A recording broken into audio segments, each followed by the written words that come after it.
Bienvenidas a su canal Sinceramente Apasionadas.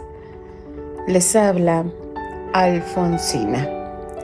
Continuamos con este maravilloso libro de Edith Wharton que de verdad, chicas, yo en el capítulo anterior me quedé con el aire, con la respiración, que dije, no puede ser. O sea, ¿sí sabe May lo que acaba de hacer? Me refiero al capítulo anterior, chicas, que está mandando a Newland por Ellen. Yo no sé qué está haciendo May, de verdad, chicas. ¿Y qué está pensando Newland? Estaba pensando en el tiempo que hace para ir por Ellen y son 2 horas y si ellos quieren pueden ser más. Chicas, de verdad. Leí por ahí un comentario que dicen que May es su personaje favorito ahorita. No sé, chicas, no sé. A mí me encantan todos los personajes y más si lo remonto a la película, que obviamente no es lo mismo que un libro. En la película recortan muchísimos detalles del libro y dejan lo más destacado. Y a mí de verdad que el papel que hizo Winona Ryder hasta la última parte, yo dije, Dios mío, qué aguante. Y así era antes, chicas. Así era. Y lo que estoy leyendo ahorita y lo que estamos escuchando es cómo, primero que nada, el que empezó a dar duro y dale de que se quería casar era Newland. Se le hace el sueño de realidad y no se quería casar. Y estaba frente al altar, yo creo que pidiéndole a Dios que se cancelara, pero obviamente no se canceló. Después les voy a contar una anécdota sobre una tía, que eso viene después, chicas. Pero ahora han pasado 2 años del matrimonio y hace 4 meses que fue la última vez que vio a Ellen en Boston, donde su marido le mandó un mensaje, el cual ella rechazó. Y por culpa de esa decisión, ella le han recortado todo. Ahora entiendo para qué era el dote. ¿Se acuerdan que en aquella época la chica al casarse daba un dote? Ay no, chicas, es que de verdad estas historias de aquella época son tan maravillosas, con tanta información, que de verdad hay capítulos que yo veo y digo, ¿cómo le hicieron?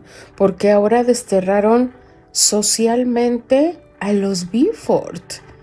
Así, simplemente, nada más. No se menciona y se acabó. Esto me remonta a Candy con el clan Andrew, que yo decía, ¿cómo puede existir? No, sí existieron, chicas. Siguen existiendo, pero ahorita ya son menos llamativos, por así llamarlo. Pero yo creo que siguen en lo mismo. Vamos a descubrir qué nos depara el siguiente capítulo de este magnífico libro llamado La Edad de la Inocencia. Capítulo 29.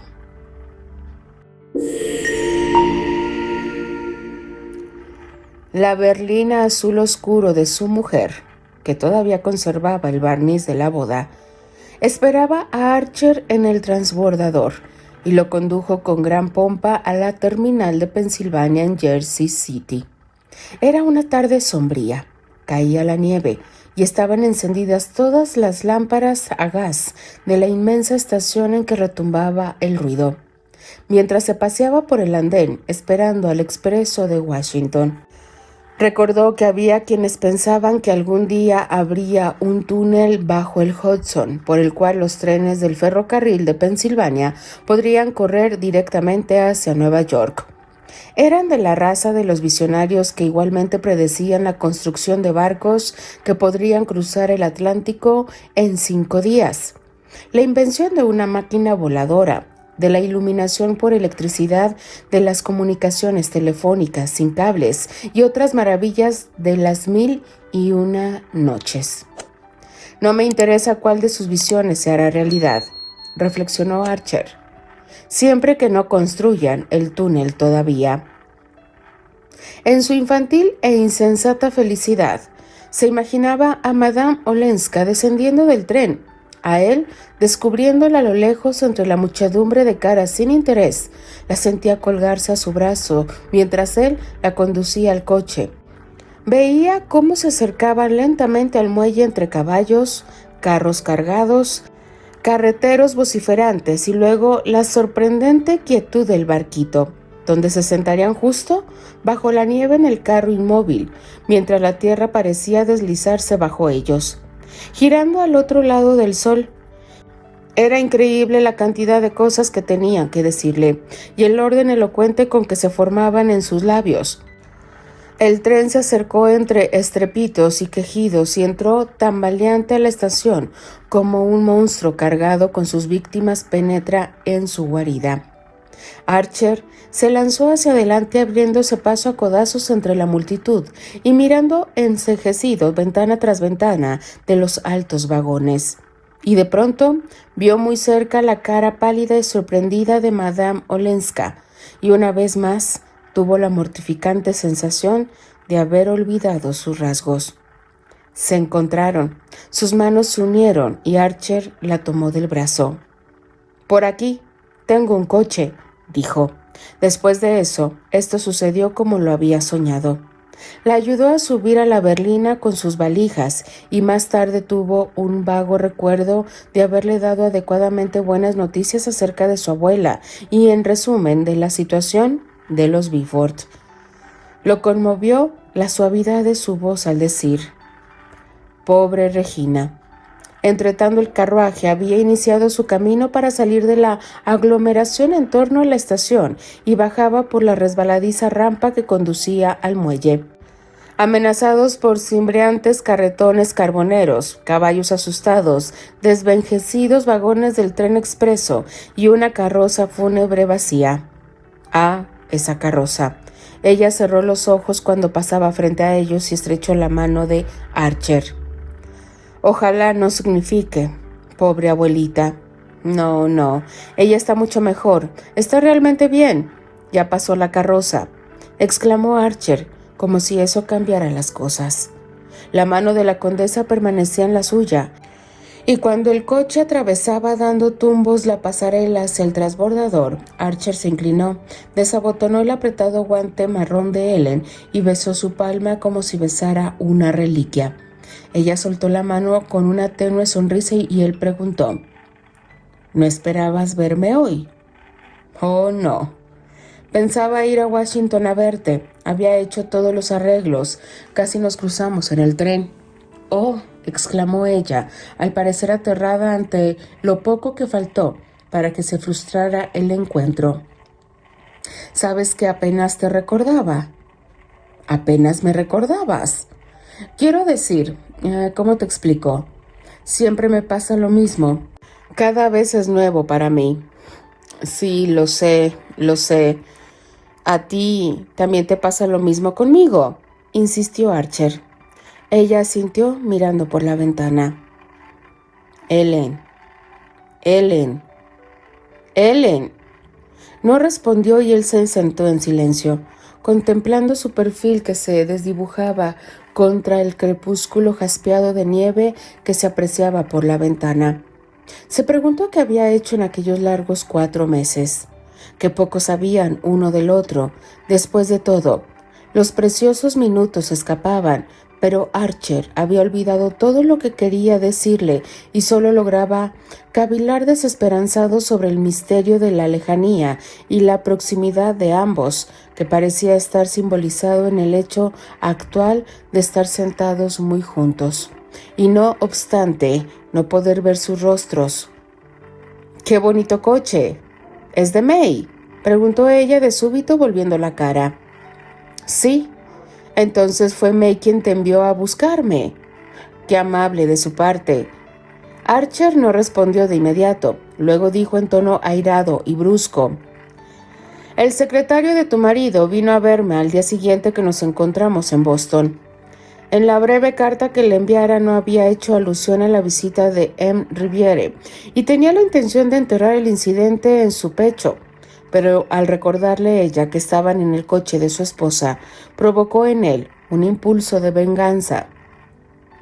Quería ver si le gustaba su referencia de Riviere tanto como a él le gustó la suya de May. Como en otra ocasión en que pretendió sacudirla de su habitual calma, la condesa no exteriorizó el menor signo de sorpresa, por lo cual Archer sacó de inmediata conclusión. Entonces él le escribe: M. Riviere fue a visitarte. ¿Sí? ¿No lo sabías? No, contestó ella simplemente. ¿Y no te sorprende? Vaciló. ¿Por qué debería sorprenderme? En Boston me dijo que te conocía, que se habían encontrado en Inglaterra, me parece. Ellen, debo preguntarle algo. ¿Sí? Quise preguntártelo después de hablar con él, pero no podía hacerlo por carta. ¿Fue Riviere quien te ayudó a huir cuando abandonaste a tu marido? El corazón le latía hasta asfixiarlo. ¿Tomaría esta pregunta con la misma serenidad? Sí, le debo una inmensa gratitud, respondió sin el menor temblor en su voz serena. Su tono era natural, casi indiferente, que la agitación de Archer se aquietó. Una vez más, ella había logrado, por su transparente simplicidad, hacerlo sentir estúpidamente convencional justo cuando pensaba que arrojaba las convenciones a los aires. «Creo que eres la mujer más sincera que he conocido», exclamó. «Oh, no, pero soy probablemente una de las menos melindrosas», replicó la condesa, con una sonrisa en la voz. «Llámalo como quieras, tú ves las cosas como son. Ah, he tenido que hacerlo, he tenido que mirar a la gorgona. Bueno, no te has cegado, viste que era únicamente un viejo demonio, igual a todos los otros». «No ciega, pero seca las lágrimas». La respuesta frenó el alegato en los labios de Archer. Parecía emerger de las profundidades de una experiencia que estaba fuera de su alcance. Había cesado el lento avance de transbordador y la proa dio contra los pilotes del embarcadero con tal violencia que hizo tambalear la berlina y lanzó a Archer encima de Madame Olenska. El joven, temblando, sintió la presión de su hombro y la abrazó. «Si no estás ciega, entonces debes ver que esto no puede seguir así». «¿Qué no puede seguir así?» «Esto de estar juntos y no estar juntos». «No, no debías haber venido hoy», dijo ella con voz alterada. Y de súbito se volvió, le echó los brazos al cuello y apretó sus labios contra los de Archer. En ese momento el coche empezó a moverse y una lámpara a gas colocada en el extremo superior del embarcadero fulguró lanzando su luz por la ventana. Ella se retiró y se sentaron en silencio y sin moverse mientras la berlina luchaba entre la congestión de carruajes en los alrededores del lugar del desembarque. Cuando llegaron a la calle, Archer comenzó a hablar apresuradamente. «No tengas miedo de mí. No hay necesidad de que te acurruques en un rincón de esa manera. No quiero un beso robado. Mira, no trato de tocar la manga de tu chaqueta. No creas que no entiendo tus razones para no querer dejar que este sentimiento entre nosotros se rebaje a un vulgar amorío clandestino. Ayer no podría haber hablado así, porque cuando estamos separados y trato de verte, todo pensamiento se quema en una gran llama. Pero llegas y eres tanto más de lo que recordaba, y lo que quiero de ti es muchísimo más que una hora o dos de vez en cuando, con desiertos de sed esperando entre medio. ¿Qué puedo sentarme perfectamente a tu lado como ahora, con esa otra visión en mi mente, confiando con toda tranquilidad en que se convertirá en realidad? Pasó un momento antes de que ella respondiera y luego preguntó casi en un susurro. ¿Qué significa que confías en que esto sea realidad? Bueno, tú sabes que lo será. ¿No es así? ¿Tu visión de nosotros, tú y yo juntos? Rompió en una repentina risa áspera. Buen sitio escoges para decírmelo. Te refieres a que estamos en el coche de mi esposa. ¿Quieres que bajemos y caminemos entonces? No creo que te importe un poco de nieve. Ella volvió a reír con más suavidad. No, no voy a bajar ni a caminar, porque mi deber es llegar a casa de la abuela lo más rápido que pueda. Y tú te sentarás a mi lado y miraremos no visiones, sino realidades. No sé qué entiendes por realidades. Para mí, la única realidad es esta. A estas palabras, la condesa guardó un largo silencio, durante el cual el vehículo rodó por una oscura calle lateral y luego dobló hacia la minuciosa iluminación de la Quinta Avenida. ¿Entonces tu idea es que debiera vivir contigo como tu amante, ya que no puedo ser tu esposa?, preguntó. La crudeza de la pregunta sobresaltó a Archer. Era una palabra a la que todas las mujeres de su clase temían, incluso cuando su conversación revoloteara muy cerca del tema. El joven notó que Madame Olenska la pronunciaba como si estuviera en un lugar conocido en su vocabulario y se preguntó si se usaría familiarmente delante de ella en esa horrible vida de la que había escapado. La pregunta de la condesa lo estremeció y perdió el hilo de su argumentación. Quiero que de algún modo irme contigo a un mundo donde las palabras como esa, categorías como esa, no existan, donde seamos simplemente dos seres humanos que se aman, que son la vida entera el uno para el otro, y donde nada más en la tierra importe. Ella lanzó un hondo suspiro que terminó en otra risa. Oh, amor mío, ¿dónde está ese país?